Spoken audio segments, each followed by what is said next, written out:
O papel e a função do profissional de apoio cuidador. Vamos para a aula mais importante. Então, existe um novo decreto, tá? Que é o decreto 12.773 de 2025. Só que teve um decreto de 2025 em novembro, só que ele foi atualizado e em dezembro de 2025 ele foi realmente consolidado.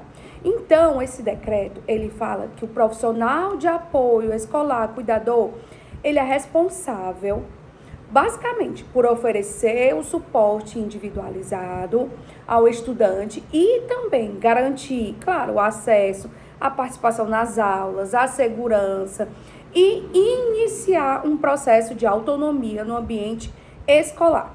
Então, a função principal ali é assegurar que o estudante consiga participar da rotina escolar com dignidade e segurança. E isso inclui apoio nas áreas em que o aluno apresenta barreiras. Então, nesse novo decreto, ele traz as barreiras, certo? Que são barreiras pedagógicas, barreiras físicas. Nós iremos falar mais na frente, tá bom? Então, atribuir as práticas de alimentação, higiene, uso do banheiro, organização pessoal. E agora, um novo decreto, ele também vai trazer o social, certo?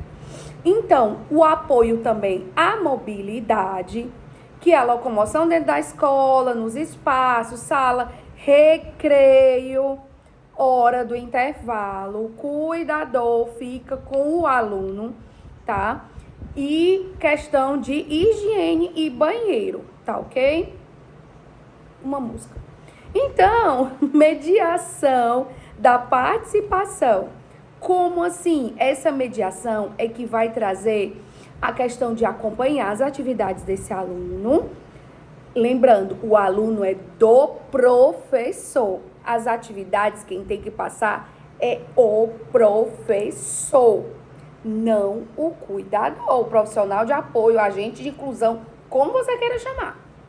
Então, acompanhar as atividades, permanecer na sala e interagir com colegas. Agora, o seguinte, permanecer na sala depende do suporte que esse aluno tem, depende da frequência dele da escola, depende também de como ele está acostumado nessa escola. Então, o profissional do AE, o professor do AE, junto com o cuidador, vai fazer essa mediação até esse aluno conseguir entrar em sala.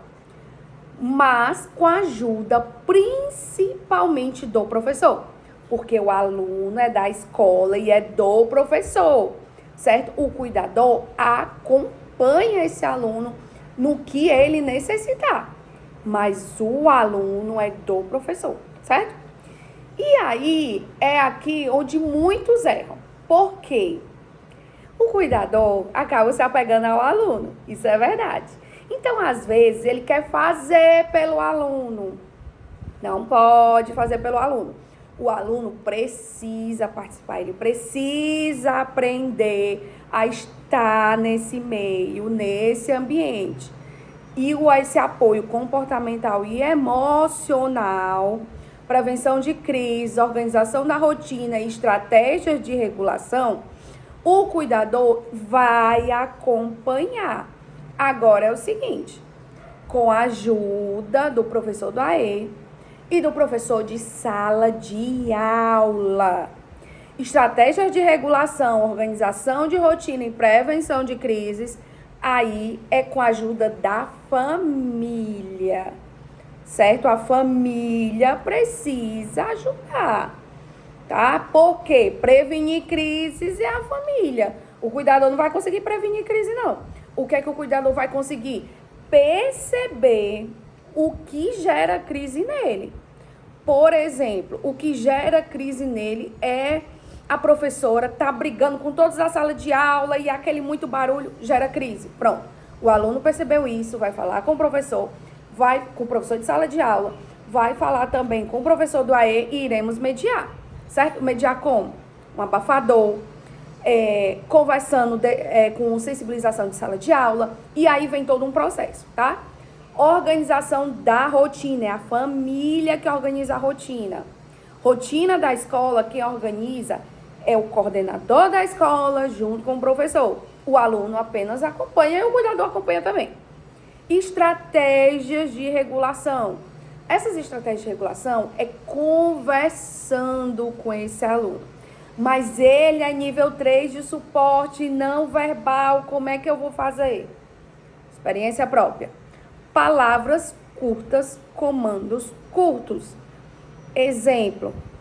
Fazer atividade e ir pro pátio. Vai, começa. Crise, birra, o que for. Fazer atividade, depois pátio. Chora, chora, chora, chora. Fazer atividade, depois pátio.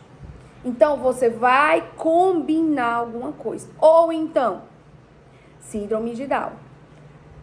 Fazer atividade, depois comer. Ou depois correr, certo? Então, vai ser a estratégia do aluno. Nunca, mas nunca, pelo amor de Deus, ofereça bombom doce. Doce não. Doce piora a situação desse aluno. O doce vai fazer ele ficar mais hiperativo. Pois é. Não ofereça bombom, pirulito, não. Certo? Então, por favor, eu já peguei pacote de bombom dentro de bolsa de aluno. Não ofereça doce, certo? Isso vai piorar a situação dele e cada vez mais ele vai pedir por mais doce, certo? Isso não acaba. Quanto mais doce você dá, mais doce ele vai querer. Se hoje você oferece um bombom, amanhã ele vai querer 2. Depois, 5 não vai ser o suficiente, tá certo? E apoio à comunicação. Como assim? Principalmente não verbal ou nível 2 de suporte.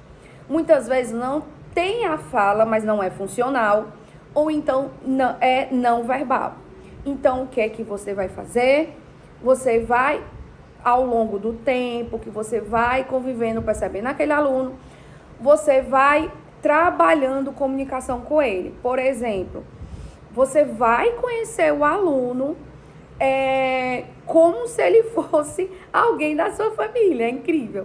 E aí você vai perceber sinais. Então, quando necessário, você vai ajudar esse aluno a falar. E aí, facilitar a compreensão de comandos com o uso de comunicação alternativa, comunicação aumentativa. Enfim, tem vários tipos de comunicação que iremos falar mais na frente. Não é função do cuidador. Não é função. Responsável pelo ensino pedagógico, você não é. Substituir o professor, você não é. Elaborar atividades, não é você. Avaliar o aluno, não é você. Isso é função do professor. Porque o aluno é do professor, é da escola, você acompanha. O trabalho em equipe, que eu estou falando aqui desde o começo da aula.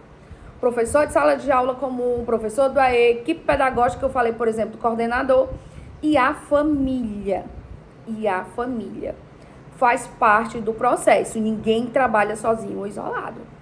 Ninguém trabalha sozinho ou isolado. O PEI, o Plano Educacional Individualizado, tão falado aí. O apoio, ele não é improvisado, ele é planejado. Então, como acontece o PEI? O cuidador, com certeza, pode ajudar o professor de sala de aula ou o professor do AE a estar preenchendo ou organizando esse PEI. Por quê? Quem está direto com o aluno é o cuidador. O professor do AE, ele está no atendimento ou em alguns momentos em sala de aula. Alguns momentos. Então, o aluno, muitas vezes, em casa ele é de um jeito, dentro da sala de aula é outro, e dentro da sala do AE é outro totalmente diferente. Porque é só ele e o professor do AE, ou então um grupo de 3, 4 alunos. Então, é muito diferente. Então, o cuidador pode sim estar ajudando nesse preenchimento. O cuidador vai preencher? Não. Ele vai falar algumas informações que o professor da sala de aula, o professor do AE, possa estar em dúvida. certo? E o foco é no desenvolvimento da autonomia. Banheiro, ensinar a ir no banheiro, certo? Reduzir a ajuda ao longo do tempo. Então, a ideia é reduzir essa ajuda, promover o protagonismo do aluno. Não é colocar o aluno no colo, não é colocar o aluno para dormir, não, é fazer com que ele tenha autonomia. E aí, o novo decreto traz uma formação exigida, certo? Que é essa formação desse curso que você está fazendo agora aqui, que é formação específica para atuação, conhecimento sobre deficiência e inclusão, capacidade contínua. Então, isso fortalece muito o seu trabalho e também está dentro do novo decreto. Então, gente, é isso que eu queria falar nessa aula. Qualquer dúvida, tem lá o nosso grupo do WhatsApp, tá certo? Pode me chamar lá no privado, eu lhe coloco no grupo e nós iremos lá discutir também, tá certo? Obrigada! Até a próxima aula!